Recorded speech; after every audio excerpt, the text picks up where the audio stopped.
Welcome, Age of Vintage Society.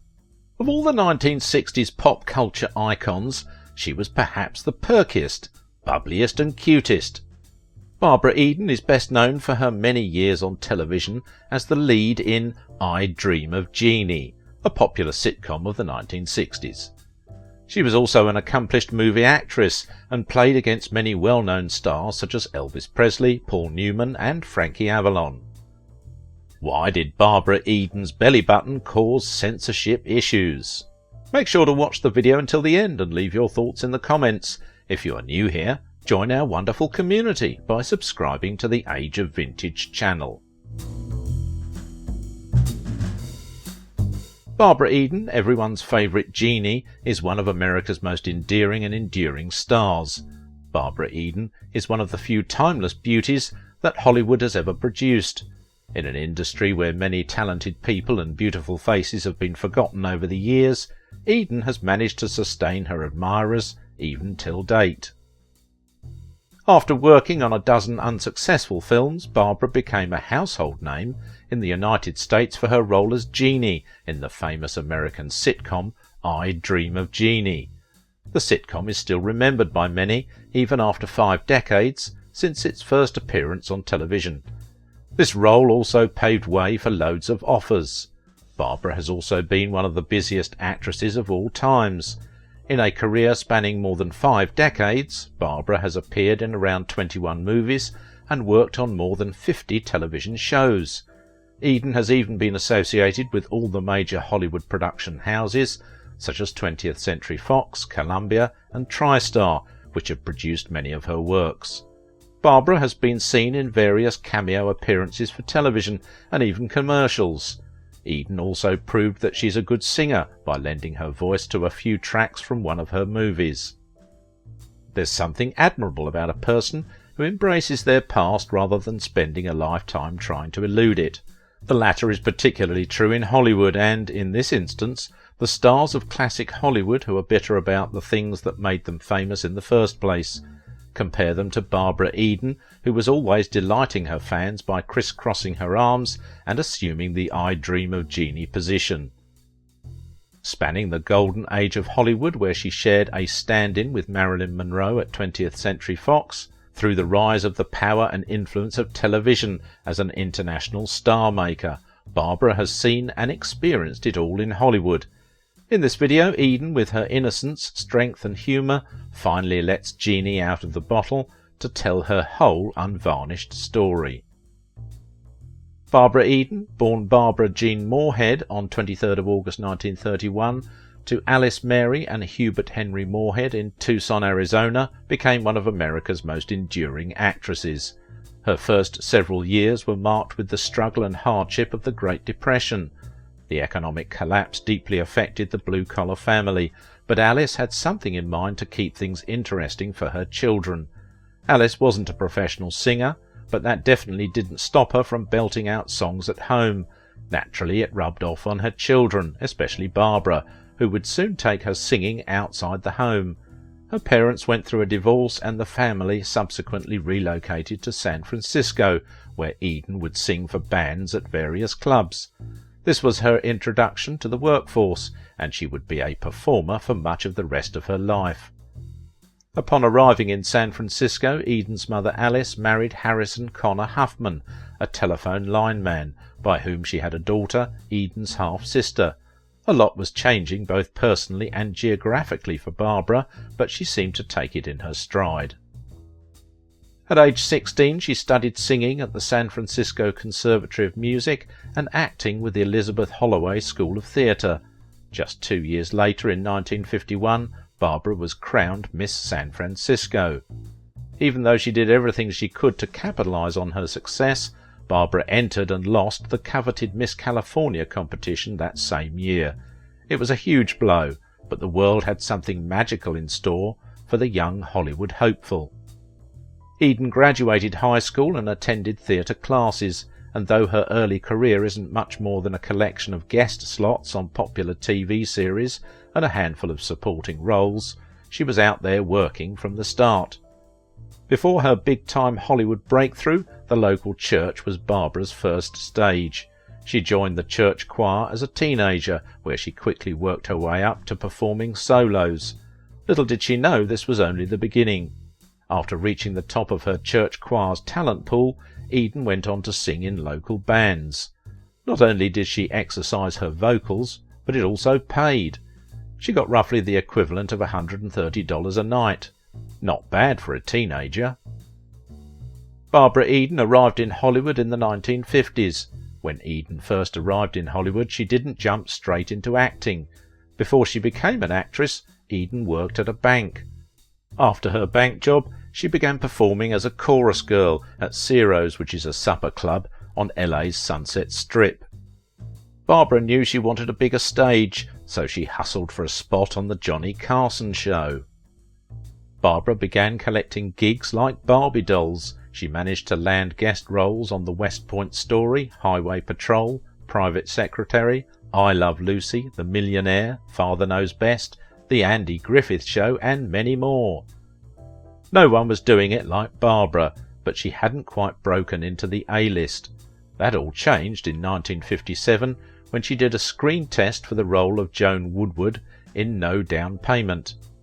Even though she didn't get the role, 20th Century offered her a contract. Barbara was officially an actress and had a paycheck to prove it. However, during one of her first professional meetings with a casting director at Warner Brothers, the young actress was told she wasn't beautiful enough to make it as an entertainer. He said, "You're a very nice little girl from San Francisco, but I really think you should go home and marry the boy at home. This isn't the town for you," Eden recalled. He said, "You're just not pretty enough. You're pretty, but you're pretty like any girl out in the avenues." The casting director showed her a photo of his daughter and told her, "This is what they want." Eden admitted that she was stunned by the man's admission. "I thought, why am I crying? I'm not here because I'm pretty or ugly. I'm here because I am a human, and I act," Eden recalled. But I guess luck was really on Eden's side, plus she got a talent that can't be denied. A few years later, Eden was cast in the role originated by Marilyn Monroe in the television adaptation of the film How to Marry a Millionaire, and it showed the actress's abilities as a comedic actress. Her part was the most humour of the main characters, so Eden was required to perform broad physical comedy. In one of her most high-profile roles, Barbara starred as the romantic opposite of none other than Elvis Presley. The film was called Flaming Star, and it wasn't even her peak. In 1965, producer Sidney Sheldon signed Eden to star in his upcoming fantasy sitcom I Dream of Jeannie that would air on NBC. Eden played a bombshell genie recently set free from a bottle. Over the past 4 decades, the landmark television series I Dream of Jeannie has delighted generations of audiences and inspired untold numbers of teenage crushes on its beautiful blonde star, Barbara Eden.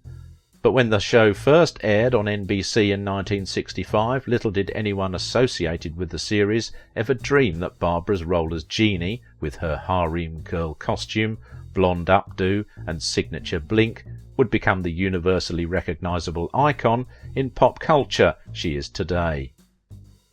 Most of us know Barbara Eden as the delightfully adorable Jeannie from the hit 1960s sitcom, whether it was a magical chemistry with co-star Larry Hagman or Jeannie's unbelievable ability to get herself in and out of trouble. The show was irresistible. The classic sitcom had a good run for 5 seasons, 139 episodes, from 1965 until 1970. Speaking of Jeannie's trademark costume, at the time it pushed boundaries in terms of what was considered appropriate for women to wear on TV. Strangely, Barbara's almost completely exposed torso, save for skimpy bralette, was fine. The issue was her belly button. Network censors pushed the executives and producers into making sure Barbara's navel was always covered, threatening massive fines if the policy wasn't enforced. In one episode, Barbara's waistband slipped, and the film had to be manually altered afterwards. Censors had problems with Eden showing her belly button, due to strict television censorship at the time. Also, her legs must always be kept covered with baggy pantaloons that must be thick enough so her legs won't show through. Cleavage, however, was a fair game. Jeannie's skimpy pink and red harem costume was an instant iconic look for the show, but aside from the full 1965 pilot, Eden was significantly covered up for the first 10 episodes of the series. It wasn't because of any censorship issues. The actress was expecting a baby. Eden confirmed her pregnancy on the very day that I Dream of Jeannie was picked up. Instead of replacing her, the producers decided to hide her growing belly via a multitude of techniques, including adding several extra veils to her Jeannie costume. I looked like a walking tent. Eden and Michael and Sarah met on a blind date. The two got married in 1958.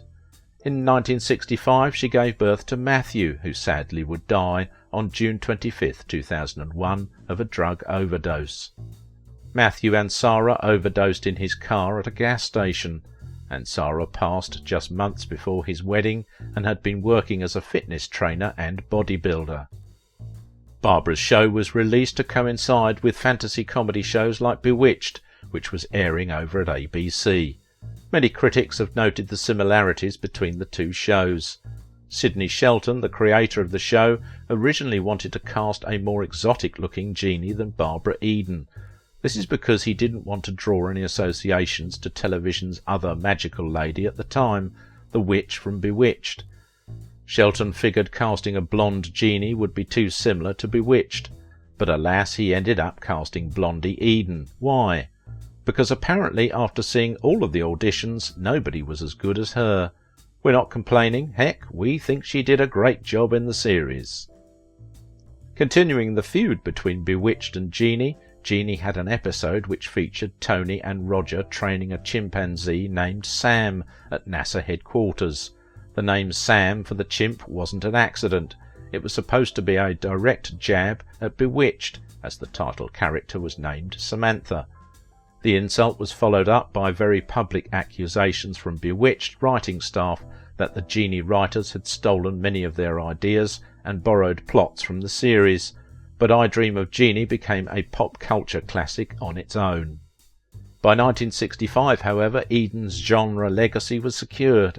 Her role as Jeannie did make her famous, but more importantly, it gave her a lot to do as an actor who had mostly been relegated to supporting roles and romantic interests. Looking back on Jeannie, this is where Eden's talents really began to shine. As a comedian, she does great work and really helped to solidify the series and its humour. Throughout the show, the other characters would play the straight man to her jokester, and her affable charm practically radiates. As with even the most successful sitcoms in the 60s, the series would not last longer than 5 seasons. 5 years is a good run for shows of any era, and Jeannie has generally remained in syndication through platforms like Nick at Night. There's no question of the wide-reaching influence of the show, which continues to this day. Eden's career took some interesting turns after she was more or less typecast in the role of Jeannie. She returned to work in semi-horror films and thrillers, including A Howling in the Woods, which teamed her back up with Jeannie co-star Larry Hagman. Yet, as with so many people who snagged the role of a lifetime, there is a lot on Eden's resume that is mostly underrated and often glanced over by most audiences. Playing such a closely identified character is, of course, also supposed to lead to a dead-end bitterness, a cursing of the fates, and an inability to get hired for any role not involving harems and wish fulfillment. If you liked this video, don't forget to give it a thumbs up, subscribe if you are new here, and if you want to support my work, please visit my Patreon page. Now it is your turn. What do you think about the life and legacy of Barbara Eden? Eden's post-Jeannie career as a genre champion who tended toward quirky, stylish female leads.